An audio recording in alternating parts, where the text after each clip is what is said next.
Mesdames, Messieurs, bonsoir. C'est une journée au temps bien mitigé qui s'achève, toujours partagée entre brèves éclaircies et averses. Il n'y aura pas de changement notable au cours des prochaines heures. Pour en savoir plus, découvrons la carte satellite de ce soir.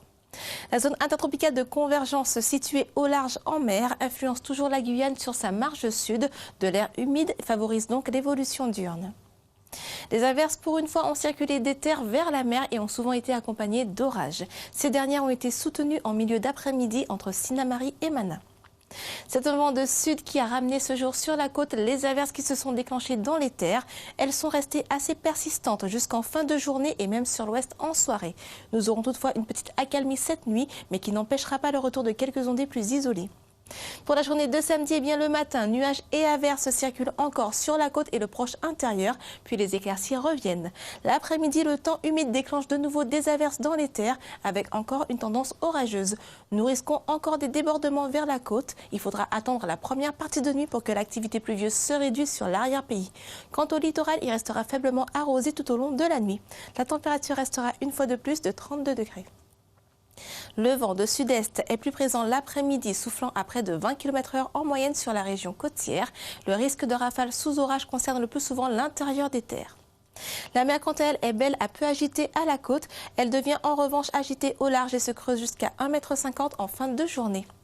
Passons maintenant aux horaires de marée en journée aux îles du Salut. La basse mer sera à 6h40 et à 18h41 et la pleine mer à minuit 03 pour une hauteur de 2,76 m et à midi 57 pour une hauteur de 2,60 m.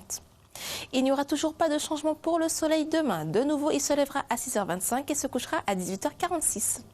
Que nous réserve le temps pour les 2 prochains jours? Eh bien, sans surprise, le temps restera humide dimanche, mais l'ensoleillement sera un peu plus durable après les averses côtières matinales. L'instabilité s'enclenchera l'après-midi dans les terres avec quelques orages et le retour nocturne des ondées ne se fera guère attendre sur la bordure côtière. Le vent côtier de sud-est va souffler en journée entre 25 et 30 km/h en moyenne et l'océan agité se creusera à 1,50 m. Lundi, le soleil toujours intermittent gagnera en présence. Aussi, nous pourrons noter la persistance du cycle diurne des averses. Ces dernières seront caussières et isolées le matin, puis à tendance orageuse dans les terres l'après-midi. Le ciel nocturne deviendra peu nuageux et les ondées seront rares sur le bord de mer. Regardons les températures relevées un peu partout dans le monde. C'est une chaleur étouffante qui a régné à Paris aujourd'hui. Les maximales ont atteint les 38 degrés. Aux Antilles, les averses sont restées rares, mais la brume de sable, quant à elle, est toujours assez épaisse. En métropole, la canicule extrême subie par le nord de la France laisse place à un temps variable avec des ondées orageuses rafraîchissantes bienvenues. Demain, nous serons samedi 27 juillet. Très bonne fête aux Nathalie. C'est la fin de votre bulletin météo. Merci de l'avoir suivi et à demain pour de nouvelles prévisions. Je vous souhaite une très belle soirée et un excellent week-end.